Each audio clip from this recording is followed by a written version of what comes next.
Operação da Guarda Municipal com a INDEC e a Secretaria de Urbanismo apreende mais de 1 tonelada de cobre e fios de cobre. Uma parte desse material tinha sido furtada do BRT e também de semáforos aqui da cidade.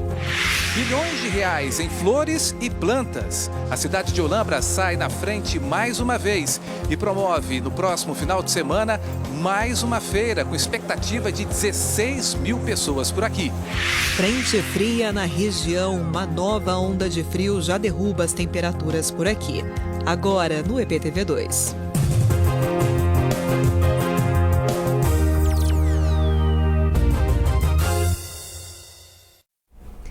Boa noite, sexta-feira, tá frio por aí, 20 graus é a temperatura agora em Campinas, daqui a pouco tem a previsão do tempo completa para você. Como eu adiantei aí na abertura, já tem uma frente fria na região e as temperaturas devem ficar baixas entre hoje e amanhã. Daqui a pouco a gente conta tudo para você. Vamos com as principais notícias por aqui. A Guarda Municipal, a INDEC e a Secretaria de Urbanismo de Campinas fizeram hoje uma operação contra o comércio ilegal de fios de cobre. Os agentes foram a depósitos de recicláveis e sucatas para procurar cabos furtados de semáforos e também estações do BRT. Gustavo Biano acompanhou essa tarde de fiscalização, vai trazer para a gente as informações ao vivo a partir de agora. Boa noite para você, Biano. Oi, tudo bem, Natália? Boa noite para você também, boa noite a todos. A gente está aqui na segunda delegacia seccional de Campinas, onde o caso está sendo registrado, até porque teve um flagrante ali, já que eles encontraram cabos, fios de cobre, que foram furtados do BRT em Campinas. O dono dessa empresa, inclusive, foi trazido para cá, onde ele vai ser ouvido ainda hoje. O material aqui também, uma parte desse material está sendo apresentado aqui, trazido aqui, foi apreendido e trazido aqui para a delegacia de Campinas. Olha, o que aconteceu? Então, havia ali uma sequência de furtos, uma frequência de furtos ao BRT, a semáforos de Campinas nessa região.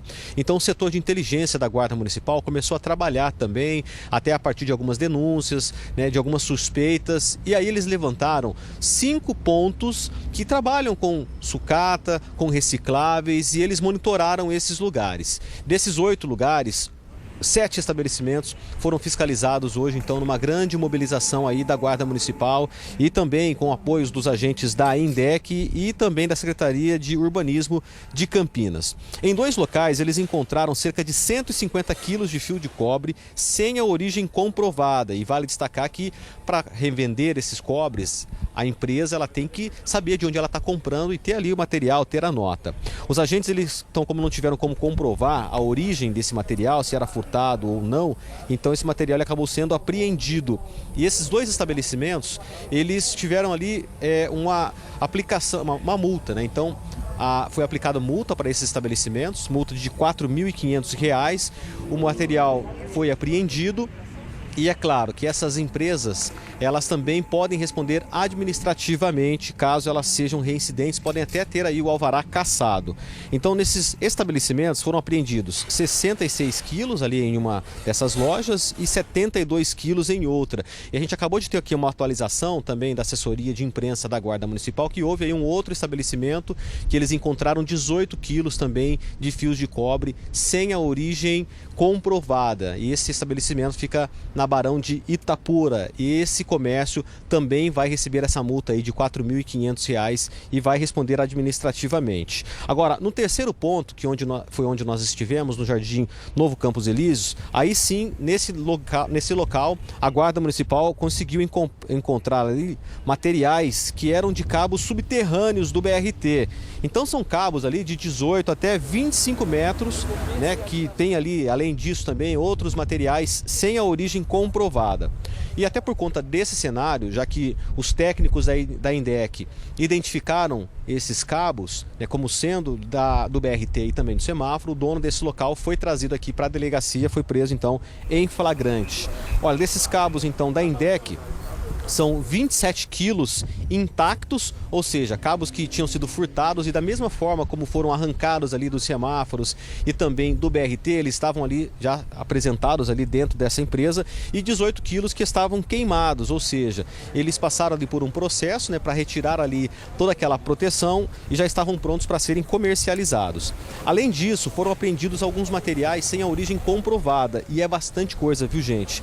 683 quilos de fios encapados e 230 quilos de fios desencapados, repito, esse material sem a origem comprovada. Então os técnicos da INDEC, a Guarda Municipal, não conseguiram comprovar se esse material foi roubado, se foi furtado de repente do BRT, de semáforo, né, ou de algum outro estabelecimento aqui na cidade de Campinas. Nós conversamos então com o coordenador de segurança da INDEC e com a comandante da Guarda Municipal de Campinas para falar sobre essa operação e também sobre essa frequência dos furtos de fios de cobre no BRT e nos semáforos aqui de Campinas. Os cabos convencionais estavam com capas ainda, né? Então muito fácil de identificá-los, porque eles são idênticos ao que nós temos no BRT. E os outros que estavam queimados, nós conseguimos identificá-los pelo padrão de um poste ao outro, que é o padrão. Eles não tiveram nem o trabalho de picar esses cabos para poder derretê-los.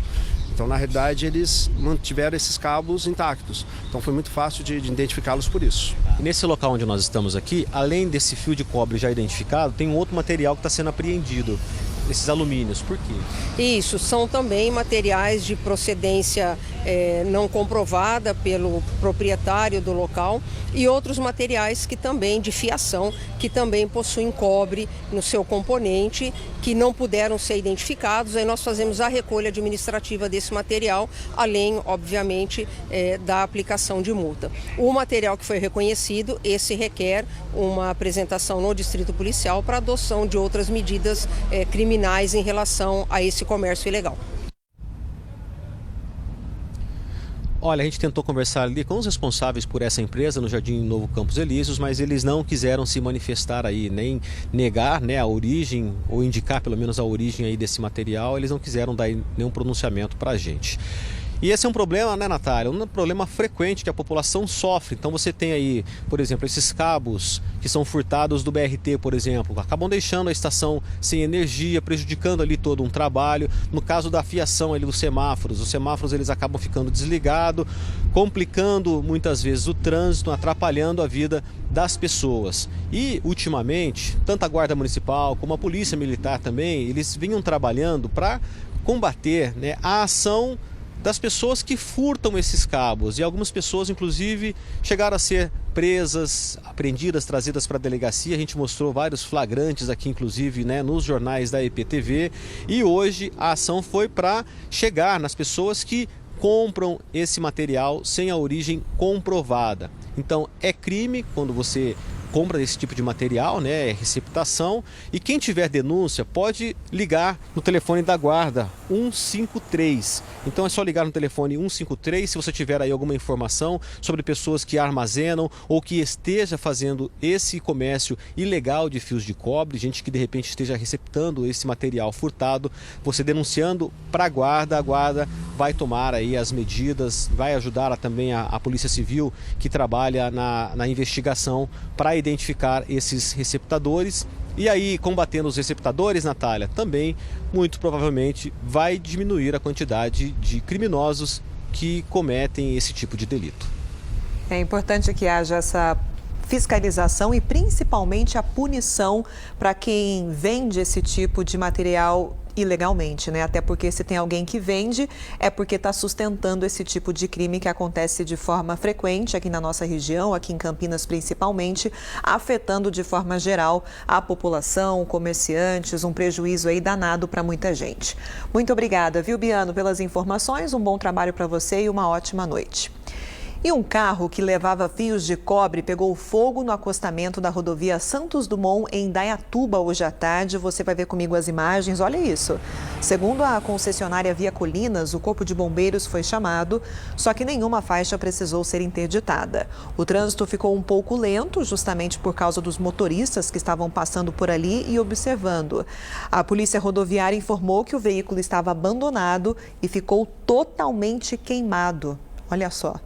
Dentro havia uma quantidade de fios de cobre queimados que ainda não foi possível calcular e ainda de acordo com a polícia, o carro estava com licenciamento vencido desde 2016 e com bloqueio judicial.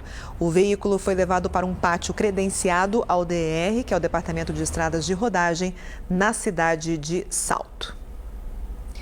E começou hoje uma vistoria no prédio onde fica o apartamento atingido ontem por uma explosão no bairro Mansões Santo Antônio, em Campinas. Representantes do condomínio e das empresas responsáveis pela distribuição e manutenção do gás encanado se reuniram para definir os detalhes da vistoria no prédio de 21 andares. Começa no 21º, está desligando os medidores, eles vão fazer um teste aqui no primário, que é aqui externo ao condomínio, e depois eles voltam para o 20º, eles estão descendo o condomínio como um todo. E aí eles voltam para o gás principal aqui fora, começam a fazer os testes e voltam para o 21, analisando apartamento, unidade a unidade, para garantir e eles emitirem o laudo, que somente após a emissão desse laudo, dessa ART, é que o gás vai ser liberado para o condomínio. Então, até que isso aconteça, a gente está sem gás. A explosão foi ontem, no início da tarde, no 17º andar, no momento em que era feita uma manutenção na rede de gás do prédio. O apartamento ficou muito danificado por causa do fogo e da fumaça. O vidro da varanda quebrou por inteiro e pedaços do teto ficaram pendurados. Os bombeiros conseguiram apagar o fogo e nenhum outro apartamento do prédio foi atingido pelas chamas. A perícia também esteve no local. Uma idosa que mora no imóvel atingido teve queimaduras leves. Cheguei no condomínio, ela estava de saída, que uma moradora que é médica estava encaminhando ela para o centro médico. E agora ela foi transferida para o Irmãos Penteado, então a gente sabe que está bem. O que a gente sabe é que ela estava no quarto. Nada além disso. Então, que ela ouviu o barulho da explosão, viu o que estava acontecendo e conseguiu sair do apartamento. A Defesa Civil interditou o apartamento e a proprietária foi intimada a colocar o imóvel em condições de estabilidade e segurança. A Consigás disse que o caso foi dentro do apartamento onde não há equipamentos e instalações sob responsabilidade da empresa. Já a Idegás informou que no momento da explosão fazia uma manutenção na central de gás do condomínio e o acidente aconteceu dentro do apartamento. Por isso, a empresa não sabe o que provocou a explosão e aguarda uma análise da Defesa Civil. A Companhia de Gás de São Paulo, Comgás, disse que foi até o local e constatou que o incidente não teve relação com o fornecimento de gás natural. O apartamento é abastecido com GLP e não é cliente Comgás. A síndica do condomínio informou que a vistoria continua amanhã e que ainda não há previsão do gás voltar a ser fornecido no prédio. O Terra da Gente deste sábado traz registros raros feitos na região do Jalapão. Tem também pescaria de dourado em ritmo de rock and roll. Ciro Porto adianta o que vem por aí. O Terra da Gente acompanha uma expedição especial pelo Rio Novo, no Tocantins, para estudar o ambiente dessa ave rara e ameaçada, o pato mergulhão. Um conjunto de atividades de forma que a gente possa minimizar os impactos e as ameaças para que essa espécie, que a gente possa reverter o quadro de ameaça, né? Casais na praia, momentos na água. Registros raros e especiais na região do Jalapão, lugar onde está a menor população da espécie. E o programa tem mais. 13 de julho é dia do rock. E o que será que a pescaria tem a ver com isso? Nossa aventura na Argentina responde. Pescaria também é rock and roll. Tô na bateria aqui, ó. Na água, o show é dos dourados. Vamos lá, vamos embarcar! Isso aqui é rock and roll, né? É rock and roll, olha aí, Rio Paraná. Olha o tamanho desse dourado. Quantos quilos, Pete? 3 e 14 quilos mais ou menos. Na hora do rancho é dia de pavê. Você tem que fazer na sua casa. Se seus convidados, sua família, seus amigos, você mesmo vai conseguir parar de comer. Estamos esperando você às 2h30 da tarde, depois da novela Cheias de Charme. Siga o Terra da Gente no Instagram para você receber um conteúdo especial e lá no site do Terra já tem uma prévia para você espiar o programa de amanhã. E a seguir, exames de rotina suspensos no Laboratório Municipal de Campinas. O motivo é uma mudança no sistema. O serviço deve voltar só na segunda quinzena de julho. Você gasta com flores? Levantamento mostra que o morador do estado de São Paulo gasta, em média, mais de R$ 170 com plantas. Trânsito de sexta-feira, espiada rápida para você ver como é que está o movimento ali na Avenida Aquidaban, que é uma das principais aqui de Campinas. A gente vê que o movimento está tranquilo, tem bastante carro no sentido Bosque, sentido Prestes Maia também, mas sem nenhum problema para o motorista agora à noite. Tá frio lá fora, hein? Tem frente fria na região. Os detalhes para você daqui a pouquinho.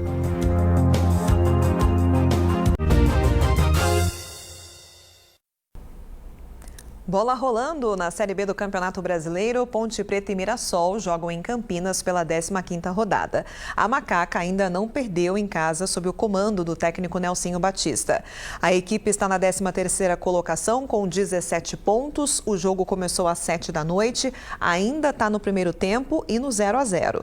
O lance a lance da partida pode ser conferido no ge.globo/Campinas. Só acessar e conferir em tempo real, então, esse lance a lance. Vamos para uma notícia que é destaque aqui no G1 Campinas. 5 pessoas foram condenadas pelo homicídio de um empresário aqui de Campinas. QR Code já na tela para você acompanhar aqui comigo a reportagem que é destaque então no nosso G1. O crime foi no bairro Bosque em fevereiro do ano passado. O empresário Cristiano Viana foi morto por asfixia depois que 2 criminosos invadiram o escritório dele. A motivação do crime foi ciúmes. A investigação apontou que o mandante do crime foi o ex-companheiro da atual namorada de Cristiano. Os 2 matadores foram contratados com a promessa de receberem R$10 mil cada um. As penas impostas pela Justiça de Campinas variam de 1 mês de detenção a 27 anos de prisão. A reportagem completa com a pena de cada acusado pode ser vista então aqui no G1 Campinas. Lembrando que tem o QR Code aí na tela para você aproximar a câmera do seu celular e cair direto para essa reportagem e também outras reportagens de destaque do G1 Campinas. E um publicitário que já atuou em Campinas está entre os 5 presos que são suspeitos de divulgar fake news e espionar a vida de dezenas de pessoas no Brasil sem autorização da Justiça. Matheus de Carvalho Espósito trabalhou na Secretaria de Comunicação no governo de Jair Bolsonaro. Matheus de Carvalho Espósito se apresentava na internet como um publicitário com passagens pelas maiores produtoras de vídeo do interior de São Paulo. Nessa rede social, contou já ter trabalhado em Ribeirão Preto, Campinas e ainda disse que em 2014 se mudou para Brasília, onde chegou à coordenação de vídeo da Presidência da República, ocupando um cargo entre 2019 e 2022. A prisão dele foi resultado da 4ª fase da Operação Última Milha, deflagrada esta semana pela Polícia Federal em 5 cidades.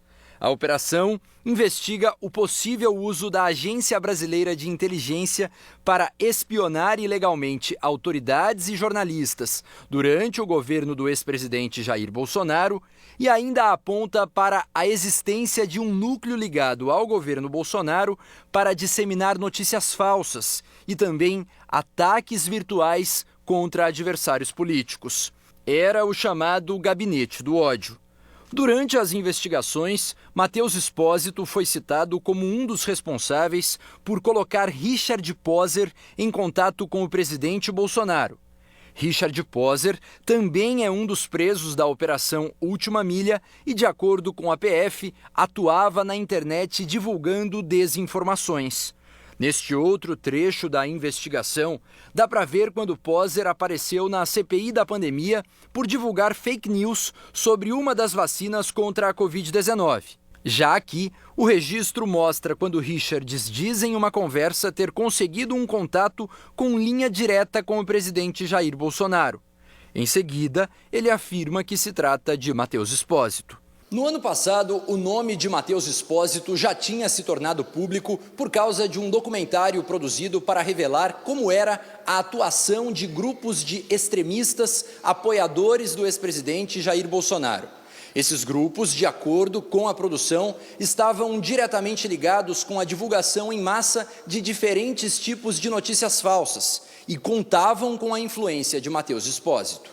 Esse aqui é o Matheus Espósito, ele é um assistente de vídeo na comunicação da SECOM. O Matheus me convidou para fazer parte de uma equipe da SECOM, né? A mulher que você acabou de ouvir é uma das entrevistadas do documentário. Para chegar a estas informações, ela se infiltrou em grupos de extremistas usando um codinome. As portas foram abrindo de uma forma e de uma rapidez para a Cecília. É o que eles querem acreditar.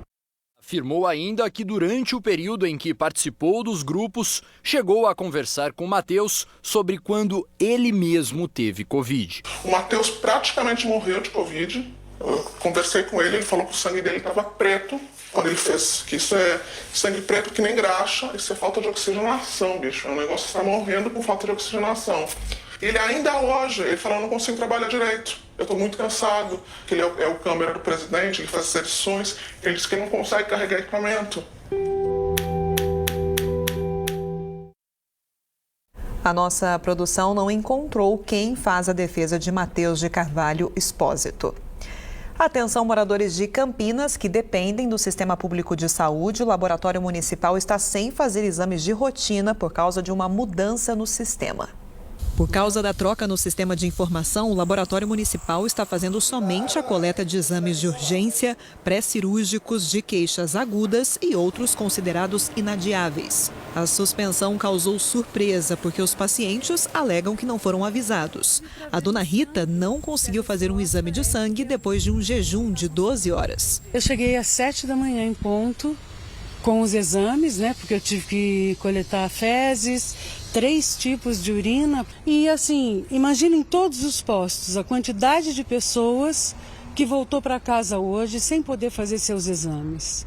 A Secretaria de Saúde afirma que a expectativa é que os exames de rotina voltem a ser feitos na segunda quinzena de julho. Ainda segundo a Prefeitura, a troca do sistema vai agilizar a análise dos exames realizados nos centros de saúde de Campinas. A Secretaria de Saúde disse que a coleta de exames atende pacientes agendados e também demandas espontâneas. Por isso, a orientação é para que todos os centros de saúde comuniquem aos pacientes que os exames de rotina foram adiados temporariamente. No caso do Centro de Saúde do Guanabara, onde encontramos a dona Rita, a coleta é somente para os atendimentos de demandas espontâneas. Com isso, as pessoas que passaram por consulta nesta semana estão sendo avisadas.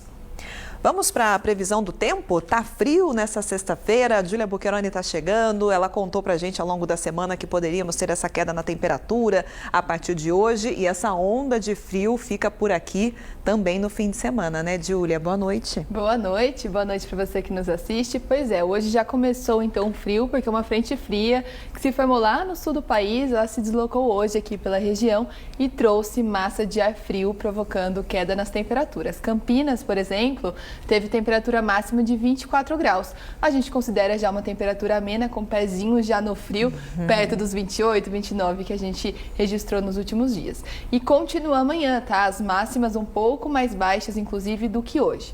O que muda? O frio ele vai ser pontual. Hoje, então, tivemos essas temperaturas um pouco mais baixas e amanhã teremos também, só que a gente teve um novo prazo. Os meteorologistas indicaram que a nova onda de frente frio, ela seria entre hoje e terça-feira, mas esse prazo ele foi atualizado, então ela deve durar até domingo só. O motivo disso, como o céu deve ficar bem limpo, sem muitas nuvens, o sol atua com capacidade máxima e esquenta a atmosfera. Então, mesmo passando essa massa de ar frio, que ela chega junto com a frente fria, o sol ele vem para equilibrar essa situação. A massa de ar frio faz com que a temperatura caia, mas o sol também ajuda esquentando, então a gente chega no equilíbrio. Por isso, o novo prazo dessa onda de frio significa que no domingo as máximas já começam a subir de novo, a gente volta a ter máximas perto dos 28 graus. Então, por isso que é importante acompanhar sempre a previsão do tempo, porque tem atualização, como a Júlia trouxe, os nossos meteorologistas atualizaram o novo prazo dessa onda de frio. Então, prepara aí o agasalho para o seu sabadão e também para o domingo. Isso, principalmente para o sábado, separei aqui as máximas, mínimas e máximas previstas para amanhã. Reparem, a maioria máxima de 23 graus, então um sábado realmente gelado, não esquenta muito ao longo do dia. As mínimas entre 15 e 16, Lindóia fica em 22, Estivajebe um pouquinho mais quente, máxima de 25, mas ainda assim é geladinho, uma temperatura mais fria, né? Águas de Lindóia amanhã, olha só, máxima de 21 graus, então quem for passear em Águas de Lindóia, leve o casaco, a mínima também bem baixa, a mínima de 13 graus. No domingo, como eu disse, já começa, as temperaturas máximas começam a subir. Então, no domingo, em Águas de Lindóia, máxima de 26 graus, mínima ainda baixa de 13. E reparem, a gente não tem mais chuva indicada para os próximos dias, não deve ter instabilidade, poucas nuvens no céu, inclusive. Pedreira amanhã, máxima de 23 graus e no domingo, máxima de 28. Olha aqui, mais uma cidade mostrando aqui que domingo deve voltar a esquentar. Então a gente tem um final de semana bem dividido, o sábado com frio e o domingo retomando as temperaturas máximas. Campinas, previsão estendida. Amanhã, máxima de 21, frio para Campinas. No domingo, máxima de 26 graus e aí o início da semana oscila, essa máxima entre 24 e 25, a gente fica nessa média dessa temperatura considerada amena, as mínimas entre 13 e 15 graus. Para fechar aqui, mais uma estendida de Piracicaba. No sábado, máxima de 22 graus. Aí no domingo já tem uma diferença boa aqui de 27 graus a máxima. E o início da semana parecido com Campinas, entre 25 e 26 graus. Então, sábado frio, domingo um pouquinho mais agradável. E com o sol marcando presença. Tá bom, Júlia, muito obrigada. Um ótimo fim de semana para você. Para você também, boa noite. Você gosta de flores? Costuma comprar para presente ou para decorar a sua casa? Um levantamento do Instituto Brasileiro de Floricultura, o Ibraflor, indicou que moradores do estado de São Paulo gastam, em média, mais de R$ 170 por ano para adquirir plantas e flores. Esse valor é quase o dobro do que gasta o restante dos brasileiros. A corrida contra o tempo para os últimos retoques de um setor gigante que não para de crescer. Vivian é a produtora de flores e tem uma empresa que importa e exporta para o mundo inteiro. O mundo das flores e das plantas, ele encanta pela beleza, principalmente quando ele chega no ponto de venda, né? Que a pessoa leva para casa, vai numa decoração.